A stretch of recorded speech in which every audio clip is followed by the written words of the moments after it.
Richard. How are you, Amanda? I'm good. How are you, sir? Good. Where are you? Because I know you're I'm on in a European Brussels. tour. You're in Brussels. Okay, so we're talking to you today because you're a very busy man. You got a new album titled Songwriter. It's out in a few days, September 30th. It's a multi-genre album. Support on there from Darius Rucker and Chris Daughtry and Keith Urban. And then you've got a best-selling memoir out in paperback called Stories to Tell. Like I mentioned, you're on tour, fancy, and your song, Same Heartbreak, Different Day, is out. I've listened to it. It's fantastic. We're a few days away from your album release. I'm so excited for you. Oh, thank you. I'm excited too. Yeah, it's like a really fun. It's always really exciting and fun when you have a new album coming out and talking to people about it and hoping to get some anticipation from the fans. And I've been playing some of the new songs live on this tour, and I'll share with you that night after night after night, whether it's Same Heartbreak, Different Day, or I've played, there's a song I wrote with the legendary Burt Bacharach on this album called Always. Right. I played that a few times, and I played a lot this, one of the rock tracks that I wrote with my son, Jesse, a song called Shame on You. And the reactions from the audiences to these new songs have been so overwhelming to me, where the applause is so extended and they won't stop cheering, that I've taken to telling them that that's why I keep writing songs. That right there, like I'm humbled by it. It's always nice to get a nice round of applause for a good performance or a good song, but when an audience is showing you that level of love for something they never heard before, right, that's inspiring. Then that's why I keep writing songs. I want to talk to you about the process of putting the album Songwriter together, because this is going to be a really hefty album in terms of the number of songs on there, and it's a multi-genre. Can you explain, like, why do this ambitious thing? Why not do 4 albums with the different genres and instead of just doing one? Because I think it's a fantastic idea and so ambitious for your work, Richard. Yeah, well, thank you. I guess the short answer is I dabbled with that idea. I dabbled with the idea of just putting out a pop album, then a rock album, then a country album, then a ballads album, then maybe an art. And I do have my eye on doing sort of my homage to the R&B that I grew up loving, and doing an album of songs that would sort of be in the vein of Donny Hathaway and Marvin Gaye and Earth, Wind and Fire. That to me is a whole album that I would want to do. But I thought, I want to keep putting out new music periodically. And I thought it just was more interesting. And I also think that we've come to a place where even people who claim to be music fans, their attention span for digesting music has become smaller than ever. And we've all become, because of social media, because of the internet, we've all become some level of ADD, where you're doing one thing, but you're doing 7 other things at the same time. And to me, it was sort of like, what's a more easily digestible version of this? And I thought 4 5-song EPs make sense to me. So that's what it is. It's 5 pop songs, 5 rock songs, 5 country songs, 5 ballads. Do you think it's like an evolution of the music industry as well, not just the evolution of a fan's attention span too? Because I don't know if this would have worked back, 20 years ago, having to be out in support of something. I mean, because you would have to appeal to so many different people in order to make it successful, right? Yeah, that's true. That's true. And there was also, up until recently, I think there's always been this sort of unspoken rule that artists kind of need to stay in their lane. They need to stay in a lane. So if you're considered a rock singer, you got to do rock songs. And if you're a pop singer, you know what I mean?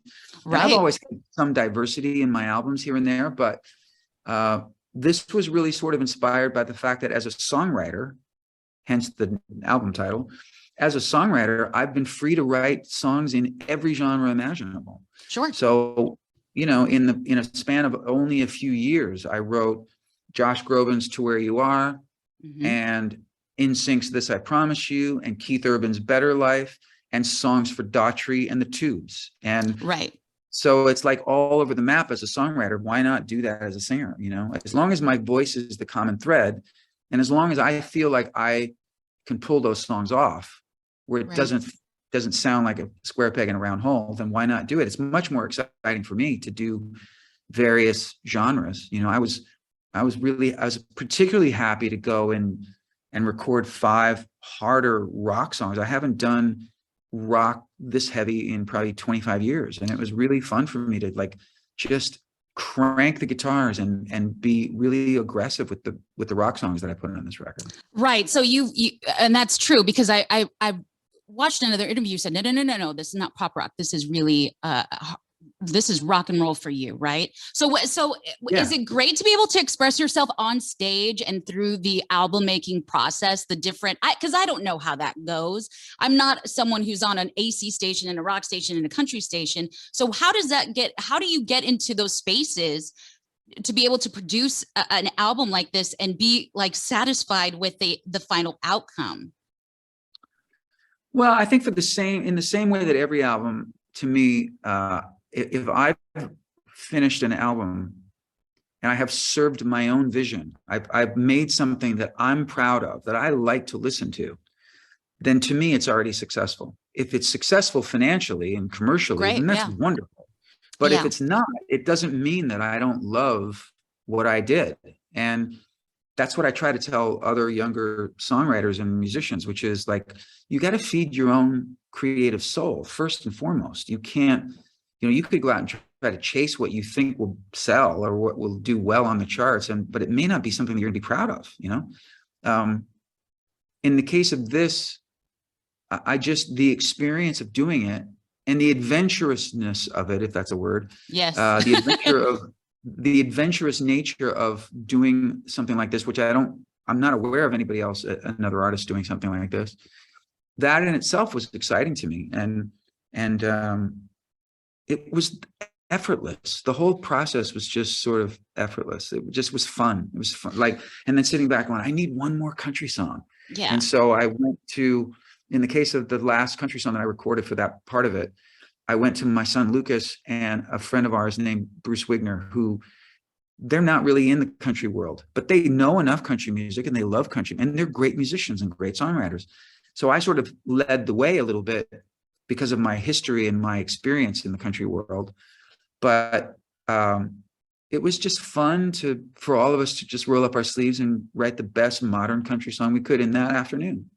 I think that's what I admired the most, and what I'm so excited about about this album for you is that how adventurous it is. You Mm-hmm. don't get to see and experience that with a lot of artists trying to do this, and I think that's just expanding your wings and trying something new. And then and correct me if I'm wrong, but this is the first time that you're working with your boys on an album, so collaboratively with Go ahead. Second time with Lucas. Lucas Okay. and I wrote 2 songs on the last album, Limitless, and we had a top 15 single with a song called Another One Down that Lucas and I wrote and produced together.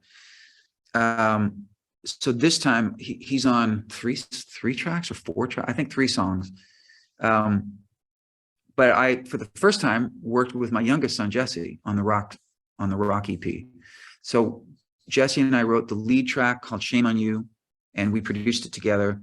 And the last track, which is called We Are Not Alone. And Jesse has never been a collaborator before. He's brilliant. He's an incredible songwriter, singer. He's got his own EP that just came out under a band name called Mark This Hour. So it's on Spotify and everywhere you stream. And he's getting incredible reaction to it. And it's really, really amazing.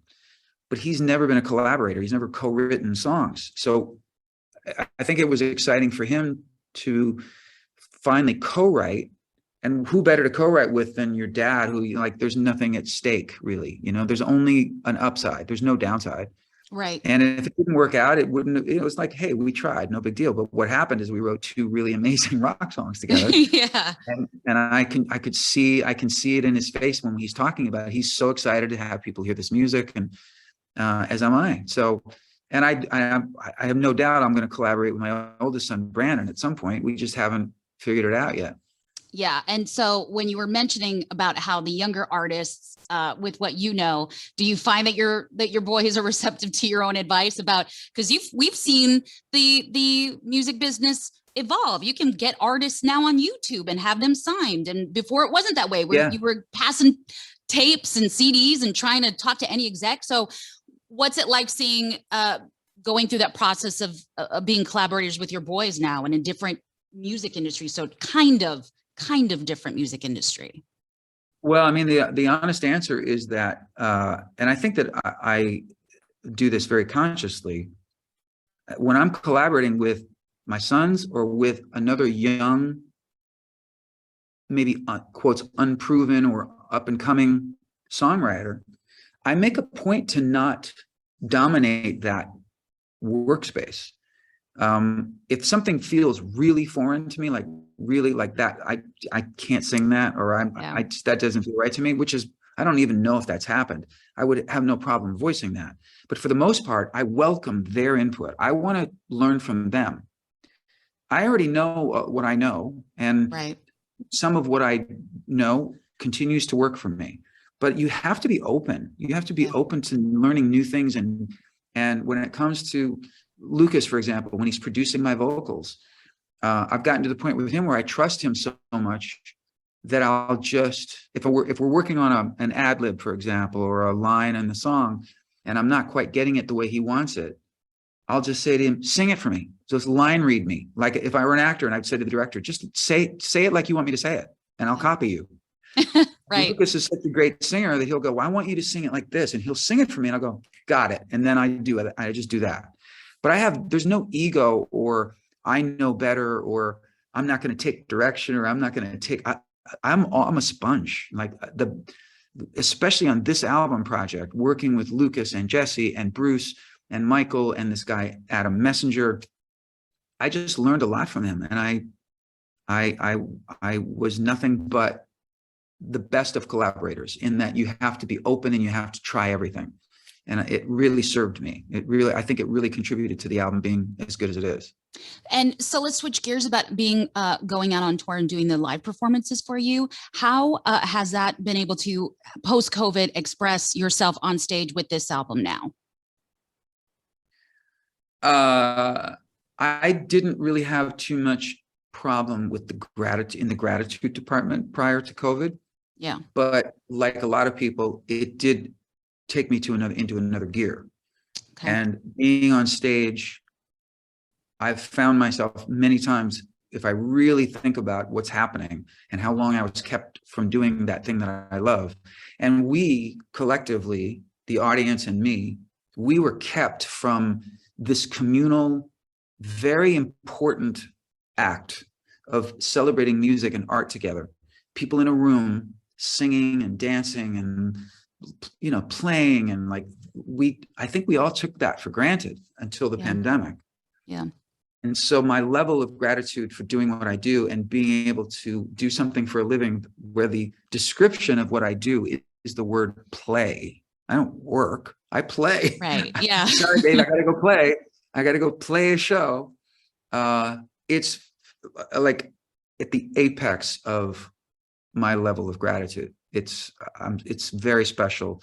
And to be in Europe finally, you know, we've rescheduled this tour 3 or 4 times. I get to come home, have a quick break, a few days, and then I'm back on the road and on the East Coast and playing throughout America again, and Australia and New Zealand next year, and Southeast Asia. And I'm very, very blessed to do what I do. I believe you're stateside, you're back stateside October 20th in Illinois, and you'll be stateside through, I think, November. So we'll look for tickets and cities with you, Richard. But thank you so much for spending some time with me. Your memoir, Stories to Tell, is out on paperback as well. New music to enjoy, Same Heartbreak, Different Day. Song is out now. You can stream it everywhere. And your new album, Songwriter, is out September 30th. And you can get your tickets for those shows that are going to be stateside beginning October 20th. And perhaps one last thing, please tell Daisy I said hello. It's Hispanic Heritage Month, and I cannot mention the great Daisy Fuentes. It was a big deal for me and a lot of us when we saw her on TV. Oh, that's so cool. We're going to go out to dinner here in about 10 minutes, and I will tell her that, and it'll make her very happy. Fantastic. Richard, you take it easy. Take care of yourself. Have a great rest of the tour. Thank you for spending some time with me today. Take good care. See you soon.